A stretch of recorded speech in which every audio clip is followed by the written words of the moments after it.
I wonder if you've ever visited a place where what you've seen there has changed your whole perception of the world about you. Where what you've seen has simply been so different that it's called you to question everything that you've understood in the past. Maybe for some of us that experience was visiting a different continent for the first time. And there the lifestyles we've experienced and maybe the climate has just caused us to realise all that we take for granted back here at home. Maybe for others of us it's mean we've visited a city, and there maybe the city exuded a wealth, perhaps from a previous civilization, and just looking at it has caused us to question all the assumptions that we make about our civilization.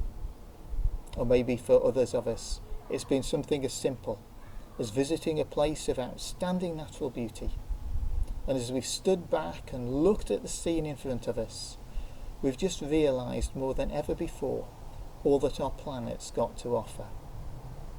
Well, in our passage this morning from Mark's Gospel, chapter 9, what we read about is a similar sort of experience to that for 3 of Jesus' disciples.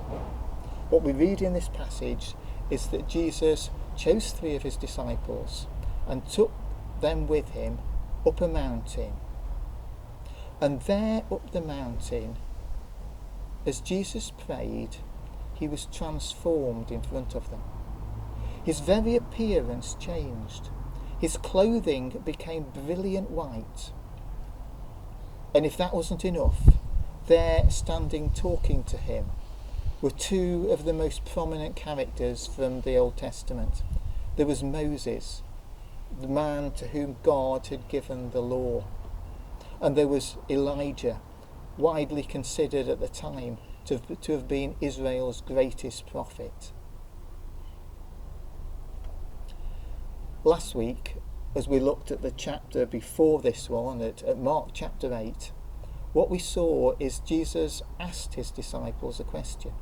The question was this: who do people say I am? What we see in this passage is that for these 3 disciples, that question is answered far more fully. As these 3 disciples were with Jesus up the mountain, not only is his form changed, not only is there with them Moses and Elijah, but the mountain is covered in cloud. In the Old Testament, cloud represents the presence of God. We see that in the chapter in Exodus that tells us how Moses went up the mountain to get the commandments from God. He went up into a cloud, and it was there that God spoke to him. Well, here for these 3 disciples, there was a cloud, and out of the cloud came the voice of God. God spoke, saying, "This is my Son, whom I love. Listen to him." It's a comment that pulled everything that they were seeing together.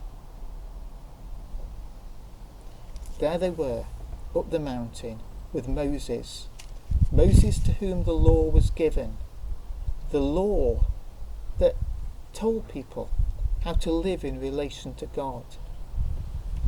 Jesus was talking up the mountain to Elijah, the greatest prophet, and the prophets were those who called people back to God and also gave people hope in the promises that God was making.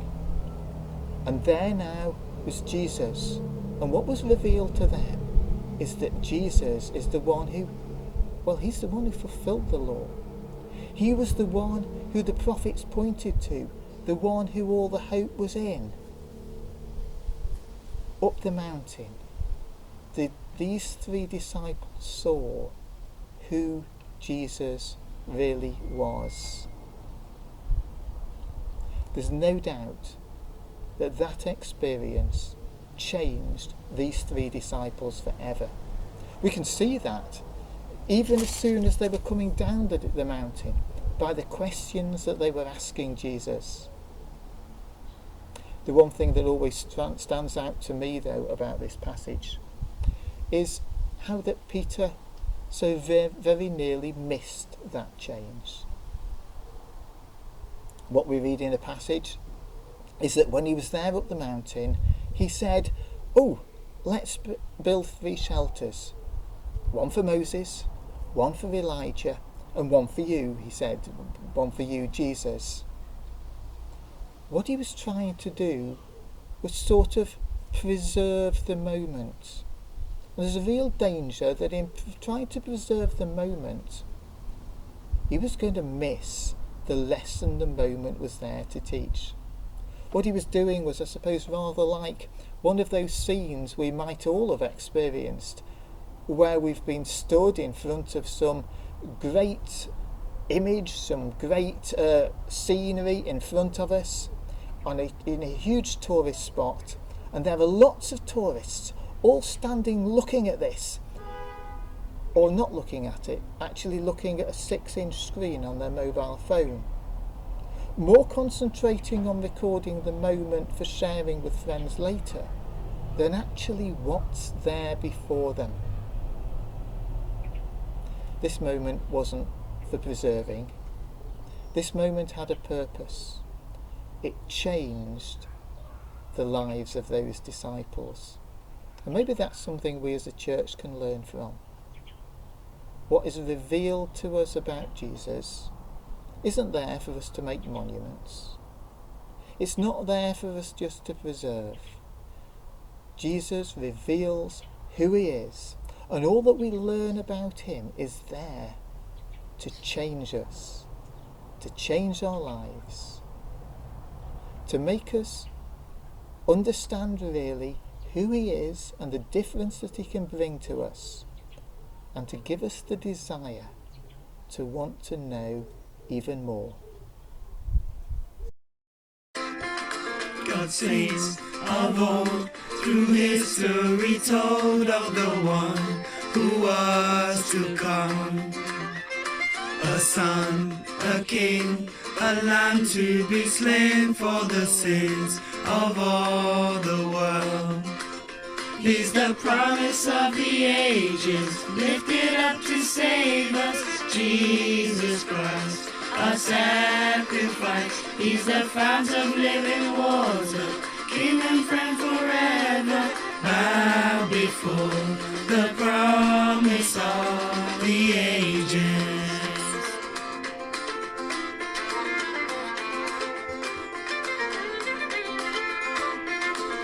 Flesh he came, yet chose to remain with the outcast and the poor.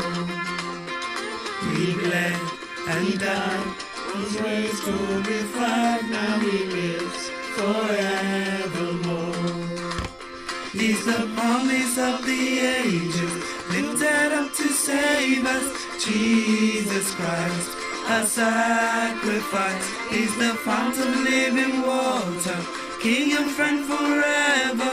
Bow before the promise of the ages.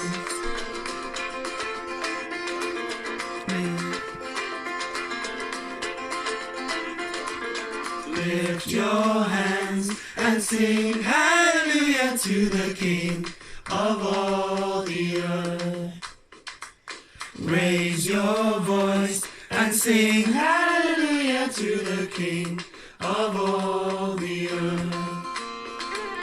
Raise your hands and sing hallelujah to the King of all the earth. Raise your voice and sing hallelujah to the King of all the earth. He's the promise of the ages, lifted up to save us, Jesus Christ, our sacrifice. He's the fount of living water, King and friend forever. Bow before the promise of the ages. How long until the earth will be filled with the knowledge of the Lord?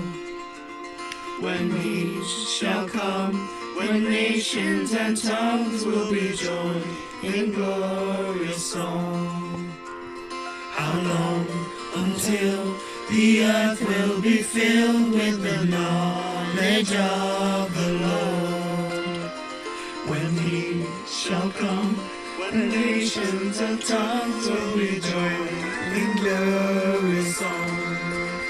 He's the promise of the ages, lifted up to save us, Jesus Christ, a sacrifice. He's the fount of living water, King and friend forever. Bow before the promise of the ages, lifted up to save us, Jesus Christ, a sacrifice. He's the fount of living water, King and friend forever. Bow before the promise of the ages.